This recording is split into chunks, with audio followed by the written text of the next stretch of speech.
Well, to get some reaction on this Israeli plan, I'm joined by Hisham Talawi. He's the host of Current Issues TV, joining me live on the phone from Louisiana. Welcome to the programme, sir.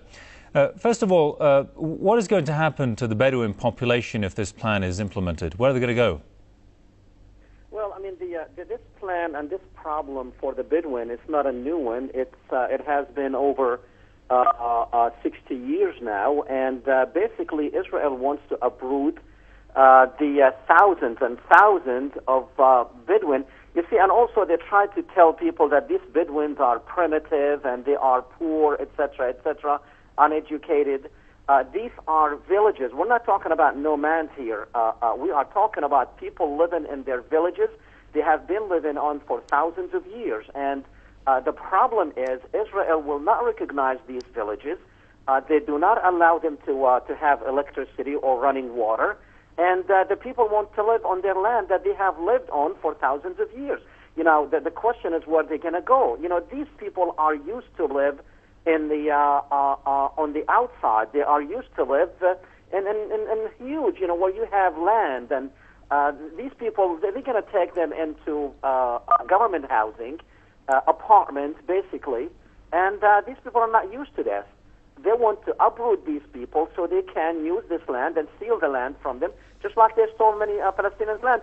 You know, incidentally, the illegal settlements in the West Bank, and they are illegal also under Israeli law, they are allowed to have electricity, they're allowed to build, they're allowed to have running water.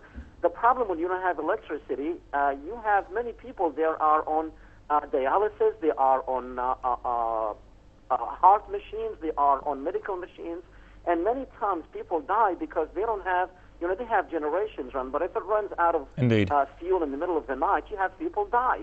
So this is an ongoing problem for the Palestinians there. Yeah, but Mr. Talawi, I mean, this question sparks the mind. I mean, what do you think of the timing of the plan? I mean, you know, at a time when Palestinian statehood is being proposed to the UN. Well, this has been going on for a long time. Now, the timing of the plan, of course, you know, Israel wants to show that they want to move these primitive people and bring them into civilization. They want to show that Israel really takes care of its citizens, even, you know, they're spending $334 million to the world, to the outside world, that Israel is doing a great job for getting these primitive people and putting them in housing.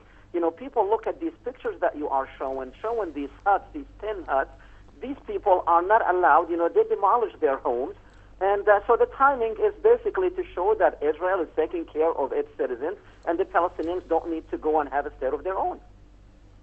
And, I mean, anti-Israeli sentiment is already on the rise in neighbouring Arab states, especially in Egypt. As you saw, the embassy was took over by the Egyptian protesters, if you've been following the news. I mean, do you think these types of plans will worsen the case for Israel?